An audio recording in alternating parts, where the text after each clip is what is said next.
Bonjour et bienvenue sur pomapi.com. Nous allons essayer aujourd'hui de répondre à la question d'un lecteur et podauditeur de Pomapi qui voulait savoir si on pouvait retélécharger un album qu'on avait déjà acheté. Il a changé d'ordinateur, donc cette personne-là, et puis il n'arrive pas à récupérer un album qu'il a déjà acheté sur iTunes. Alors on va pour ça tout de suite aller tester en direct live. Donc j'ouvre iTunes. J'ai mon compte, bien sûr, qui est connecté. Si vous avez plusieurs comptes, il y a une façon simple de savoir si c'est avec ce compte-là que vous l'avez acheté.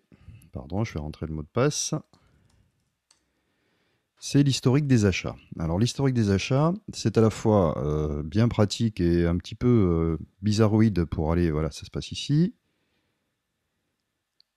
C'est un peu bizarroïde pour aller rechercher des achats que vous avez déjà faits parce qu'ils sont classés comme ceci par date. Alors si comme moi vous êtes acheteur depuis déjà un certain temps, il faut vous rappeler à quel moment vous avez acheté cet album. Vous avez une deuxième solution si vous avez Gmail ou si vous avez des archives de vos courriels, c'est d'aller voir dans les confirmations, les récépissés d'achat pour retrouver la date.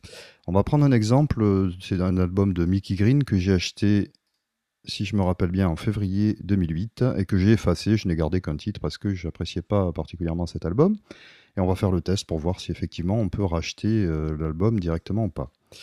Donc, dans les recherches, vous voyez l'historique de ce que j'ai acheté. Donc ça, c'était en février. Et l'album en question s'appelle White T-shirt, si je me rappelle bien. Il n'est pas là. Vous voyez que c'est pas simple d'aller rechercher dans l'historique. On continue.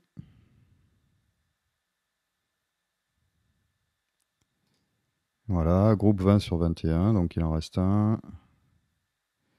Et je le trouve pas. Donc je vais aller rechercher dans ma boîte mail, etc. Ou alors je vais continuer à parcourir comme ceci mon historique pour être bien sûr que c'est avec ce compte-là que je l'ai acheté. Ça, c'est sous condition que vous ayez utilisé plusieurs comptes ou que vous ayez plusieurs comptes. En l'occurrence, moi, c'est le cas. J'ai un compte français, un compte US, etc. Je suis sûr de ne pas l'avoir acheté avec le compte US. Mon compte français, bah le voilà. Tiens, White T-shirt, le voici.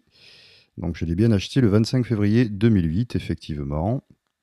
Le prix s'affiche ici, donc ça veut bien dire que je l'ai acheté. Je suis sûr par ailleurs d'avoir effacé mon album. Je vais rechercher dans ma musique et je n'ai gardé qu'un titre, hein, si j'ai bonne mémoire. Voilà. Alors, Mickey Green, pardon. Dans la musique.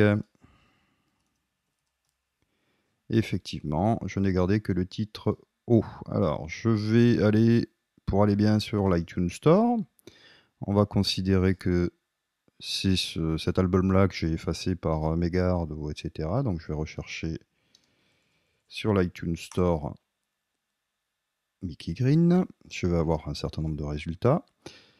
Et je vais prendre notre titre, pas celui-ci, pour une raison simple, vous allez voir. C'est que ce titre-là est un peu plus cher que les autres. Donc je voudrais que l'expérience qu'on va faire soit vraiment probante. Vous voyez qu'il est à 1,29, alors que tous les autres sont à 0,99. Donc on va prendre notre titre au hasard. Celui-ci, on va faire ajouter le morceau. Ajouter au panier, ça c'est parce que j'ai mis des options, je ne voulais pas acheter en un clic. Je vais aller dans mon panier d'achat. Voilà, j'ai effectivement ce titre-là et je clique sur acheter maintenant. Vous voyez ici, j'ai un solde, j'avais utilisé une carte de 11,14 €. On va être donc relativement vite fixé. Mon téléchargement est en train de se faire. Vous avez vu que je n'ai pas eu d'avertissement comme par exemple vous avez... Et voilà, et mon compte a été débité. Voilà, donc j'ai eu beau l'acheter effectivement, déjà une première fois. Lorsque vous achetez un titre, généralement, on vous demande de le sauvegarder. Si vous l'avez effacé et que vous le retéléchargez, eh ben, la réponse est claire, nette et précise, c'est que vous repayez.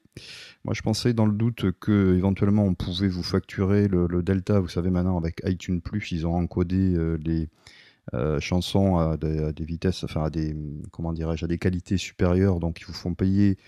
Souvent, on vous propose, quand vous avez déjà un album, de le mettre à jour en moyennant un petit delta de prix pour obtenir la nouvelle version digitalisée. Eh ben là, pas du tout.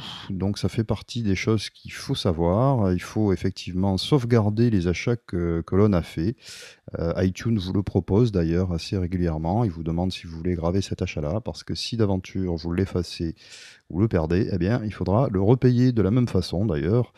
C'est vrai qu'on pourrait se plaindre de ce comportement commercial entre guillemets numérique, mais de la même façon que si vous perdez ou vous faites voler un CD que vous avez acheté à la Fnac ou ailleurs, évidemment, bah, c'est pas en revenant avec votre ticket en disant au vendeur de la Fnac, j'avais acheté cet album, regardez, tel mois, qui va vous en redonner un autre. Il faudra également le racheter. Voilà, j'espère que cette réponse sera satisfaisante. Si vous avez des commentaires à apporter, n'hésitez pas, soit sur la page fan de PommeHappy sur Facebook, soit sur le site directement www.pommehappy.com. À très bientôt, bye bye.